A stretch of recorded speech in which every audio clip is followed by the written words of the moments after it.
There's a moment at certain parties where you look around and realize you don't know a single person there. And now you've got a choice. Do you leave or do you just commit to the bit? I'm gonna get to know Gus Bates. Hi, I'm Alex Riga. I'm Gus Bates. Wait up, you guys.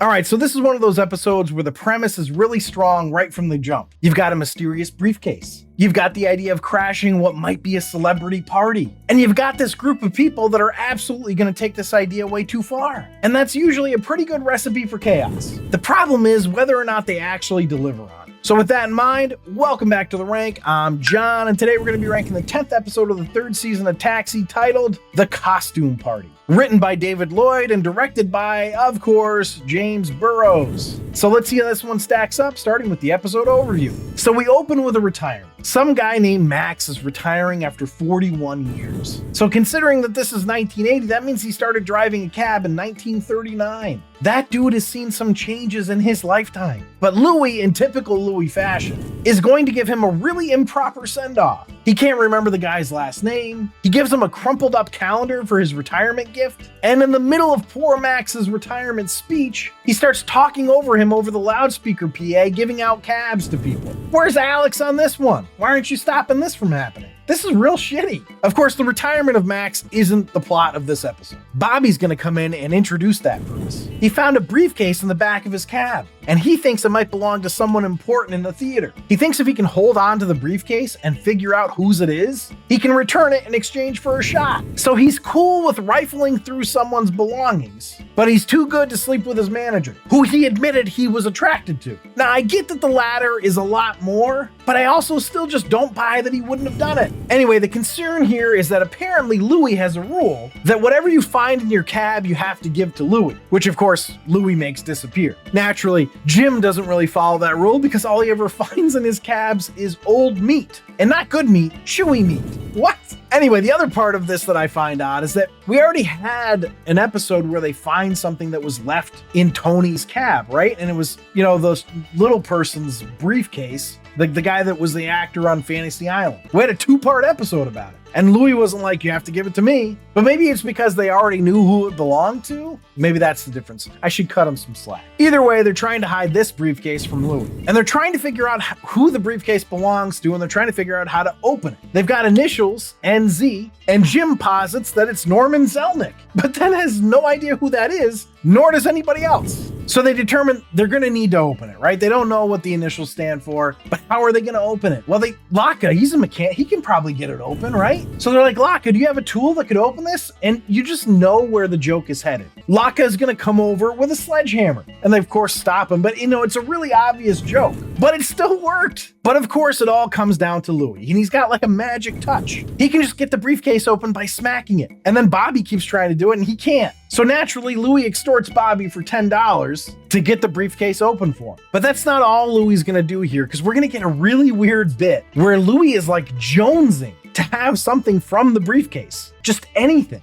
And he looks like he's going through like drug withdrawals. And Bobby is refusing until Alex says he needs this. He's not like us. So Bobby gives Louis a pen from the briefcase, and Louis turns into like Gollum over it. Oh, my precious. That's bad Gollum. It's like he's calling the pen his precious. It was very bizarre. Turns out the guy who owns the briefcase is a realtor, but maybe a realtor to the stars? I mean, they're going through his calendar book and they're finding a whole bunch of celebrities' names listed. But the big find is that he's apparently got an invitation to Woody's costume party, which is on a houseboat, I guess. And for some reason, they just assume that means it's Woody Allen's costume party. And they're all excited because celebrities always have these big parties that nobody knows about, nobody's invited to. And 46 years later, this sure does sound like people wishing they could go to a Diddy White party, especially because it's Woody Allen. So, not great. Either way, they want to crash the party, but they won't go unless Alex agrees to also. So, of course, they've got to convince him. And this is the part where Alex and their weird reliance on him as a sort of like father figure, I guess, gets kind of annoying. Like, really? You need Alex to go so that you can go? And Louis is the only independent person in the bunch and he's ready to go. Of course, they don't let him by not telling him where the party is. And it's funny because I really thought that he was going to show up anyway, but he doesn't. But that's going to bring us to the party, because obviously they convinced Alex. But the big joke for the party reveal is that Alex, Tony, and Laka are dressed as women. Now, I think that in 1980, this was like a really funny gag, but in 2026, it's just kind of eh. And I'm not saying it's offensive or anything, I don't care. It's just not that unique anymore. Now, Bobby is dressed as Cyrano de Bergerac, and Elaine is dressed as Scarlett O'Hara, and then Jim shows up.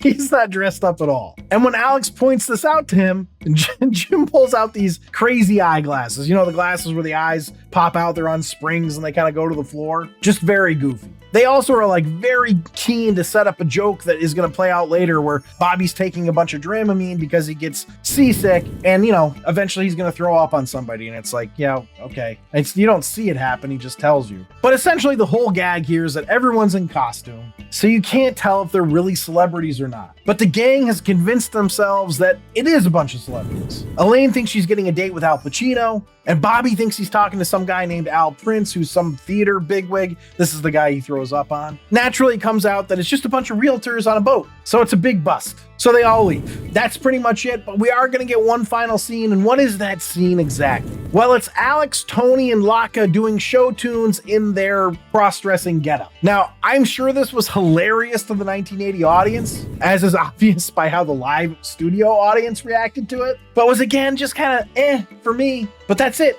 That's the whole episode. Let's see how it ranked. A rank.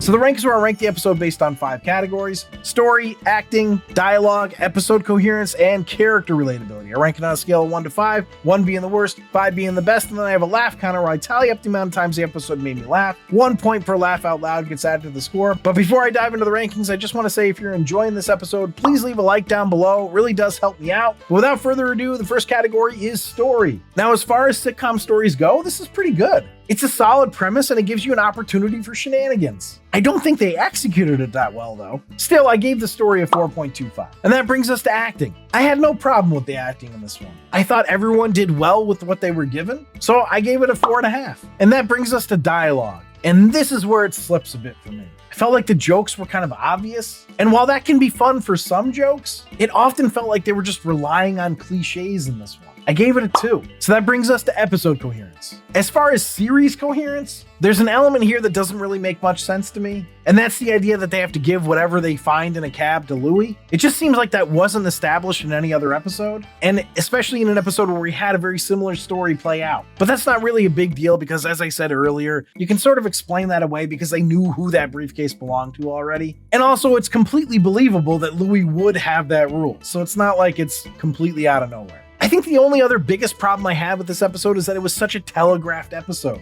Everything felt like you could see it coming a mile away, which isn't necessarily terrible, but it isn't great either. I gave it a 3.5. So that brings us to character relatability. I actually think this is decently relatable. I think the whole costume party thing felt like a bit of a stretch. I just feel like they would have figured it out quicker, but the desire to go and crash the party, I can certainly understand. Now, Louis' crazy need to have something from the briefcase? That was a little way too out there to be relatable, but I suppose that was kind of the idea. Anyway, I gave it a 3.75. So some actually fairly decent rankings considering I didn't think this episode was that great, but still it's gonna need a decent enough laugh counter to keep it in the top 3 tiers. And unfortunately it only got me 11 times, which isn't terrible, but it makes the total at a 29, which means it just barely doesn't get out of the bottom 3 tiers. So it remains a mediocre. But as for the series, it does jump the tiniest bit up to a 27.58, still in mediocre. And if you're ranking along with me, drop your score in the comments. I'd be curious to see if you feel the same way as I do. But thanks for listening and or watching. Check out my other taxi ranking episodes or any of my other sitcom or movie ranking episodes on this channel. Remember to subscribe, comment, and like.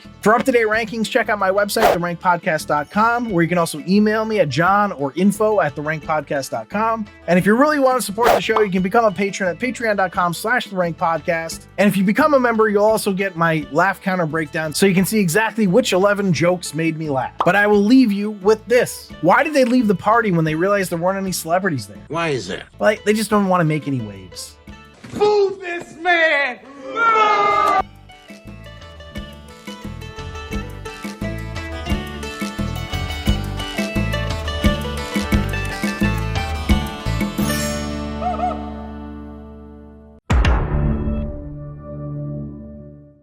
He thinks if he can hold on to the briefcase and exchange it at some point, or no. Cut! He thinks if he can hold on to the briefcase and figure out whose it is. Cut! He thinks if he can hold on to Cut! Take 3. he thinks if he can hold on to the briefcase and figure out whose it is. Don't put that in the bloopers. I can't make any promises,